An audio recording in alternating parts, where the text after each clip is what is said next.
Assalamualaikum Sobat Football United ya.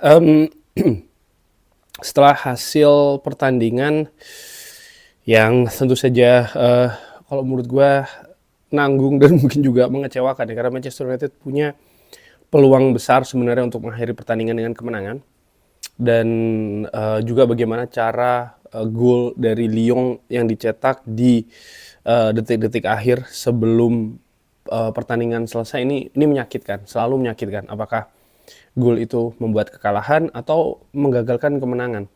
Tidak enak ya bagi klub yang golnya diderita di detik-detik akhir.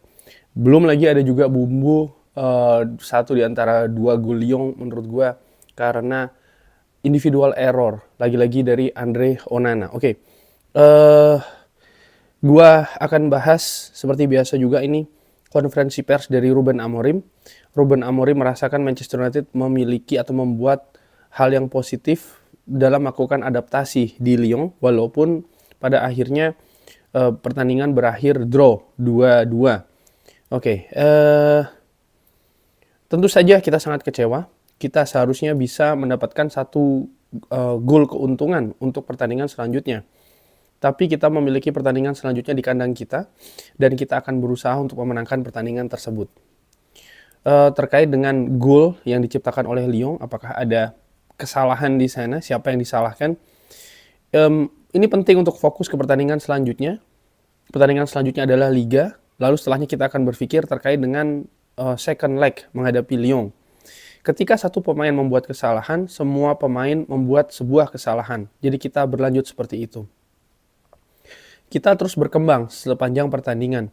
Saya pikir kita melakukan dengan baik ya. Di babak pertama kita memiliki beberapa kesulitan, khususnya di awal untuk melakukan press kepada lawan, karena mereka bermain dengan cara yang berbeda. Tapi setelahnya, khususnya di babak kedua, kita beradaptasi dan mengontrol pertandingan. Kita bahkan dekat ya dengan kotak penalti Lyon. Saya pikir kita melakukan dengan baik. Kita bisa lebih baik. Kita berusaha untuk menjelaskan kepada para pemain ya bagaimana Lyon ini bermain. Kita bekerja di hal yang berbeda sebelum pertandingan, dan kita merubah komposisi lini tengah di babak pertama. Di babak kedua, kita beradaptasi lebih dari bagaimana mereka lakukan di pertandingan. Mengenai mengkonversi peluang untuk menjadi gol.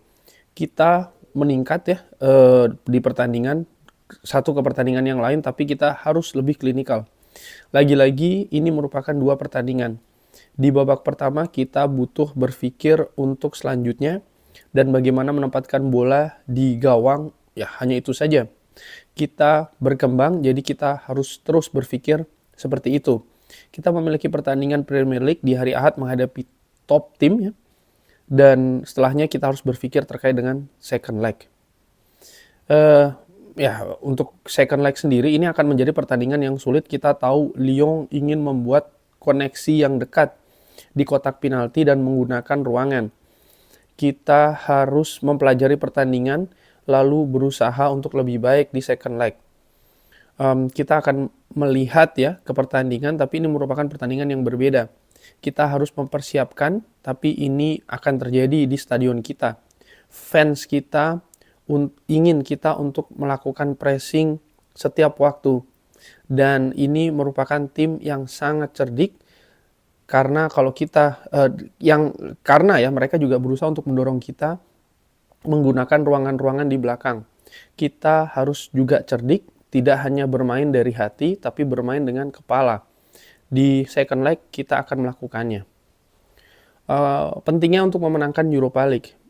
Tidak hanya pelatih, ini semuanya ada di sini, staff, para pemain, semuanya harus mengerti kalau ini merupakan klub yang besar dengan tanggung jawab yang besar. Kita ingin bermain di Champions League, kita suka bermain di Champions League tahun depan, tapi kita memiliki banyak yang harus dilakukan dengan klub kita. Kita saat ini berada di jalur kita, berusaha untuk melakukan hal-hal yang tepat. Jadi ini selangkah demi selangkah, sorry.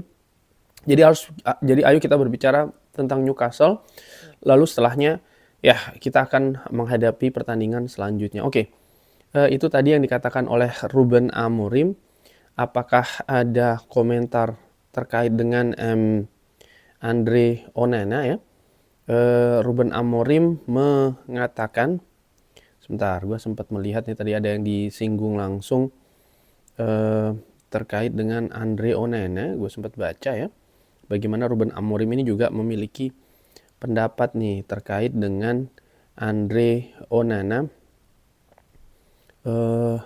Intinya memang dia tidak secara terbuka ya menyalahkan Andre Onana, tapi kalau yang gue lihat atau yang gue baca dari ya bagaimana Ruben Amorim ini memberikan komentar, ya apakah apa yang dia katakan terkait dengan Andre Onana tidak ada, kita akan latihan, ini bisa terjadi di semua pemain, yang paling penting adalah untuk natural ya, dan ketika waktunya datang memilih 11 yang terbaik.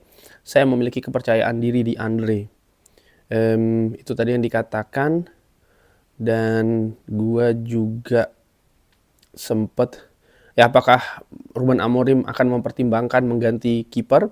Kita akan berlanjut melakukan hal yang sama, latihan, melihat pertandingan, berusaha untuk memilih yang terbaik 11 ya, untuk memenangkan semua pertandingan. Oke. Jadi dia tidak secara terbuka. Oke, ini ada juga Ruben Amorim terkait dengan kesalahan Andre Onana. Kalau Anda melihat musim yang telah dibuat ya, saya melakukan banyak kesalahan daripada mereka di beberapa bulan terakhir. Ini bisa terjadi. Hal yang baik adalah kita memiliki satu pertandingan untuk merubah segalanya. Oke. Iya, dia nampak membela Andre Onana di depan media, dan menurut gue tidak ada yang aneh dengan hal tersebut. Tapi gue melihat begini, oke, fans tentu saja termasuk gue ya, melihat kalau gue secara ringan amatiran, gue melihat pertandingan dari dua hal paling tidak. Nomor satu jelas dari kesalahan Andre Onana. Tapi apakah hanya kesalahan dari Andre Onana saja yang membuat pertandingan seri 2-2? Gue pikir tidak demikian. Gue melihat juga misalnya bagaimana pendekatan di babak pertama dengan penempatan Bruno Fernandes yang menurut gue aneh ya, ditempatkan di sayap kiri dan tidak berhasil. Lalu di babak kedua dengan Manchester United yang lebih memegang kontrol pertandingan, lagi-lagi kualitas di sepertiga akhir. Sebenarnya Manchester United punya banyak momentum, bahkan bisa diteruskan sebagai peluang, tapi itu tidak banyak terjadi. Menurut gue tidak cukup banyak terjadi di babak kedua, apalagi ya Manchester United bisa mencetak gol yang lebih di babak kedua. Padahal sekali lagi mereka mengontrol pertandingan, dan gue pun juga tidak melihat misalnya lini pertahanan Lyon yang terlalu istimewa, yang terlalu kuat, katakanlah seperti itu ya. Karena Manchester United beberapa kali dengan penetrasi mampu menembus crossing yang dilakukan dengan Dorgu misalnya.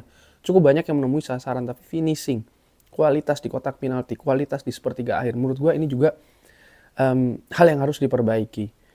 Jadi poin gue adalah yes, Andre Onana ada satu poin yang mengakibatkan Manchester United tidak berhasil meraih kemenangan, tapi juga ada beberapa hal lain di pertandingan yang mengakibatkan Manchester United gagal mendapatkan kemenangan, dan ini juga harus diperbaiki di pertandingan selanjutnya. Maksud gue begini, oke, bisa saja Ruben Amorim merotasi penjaga gawang dengan mengganti Andre Onana dengan Altay Bayindir, tapi apakah itu bisa membuat Manchester United lolos? Menurut gue tidak cukup.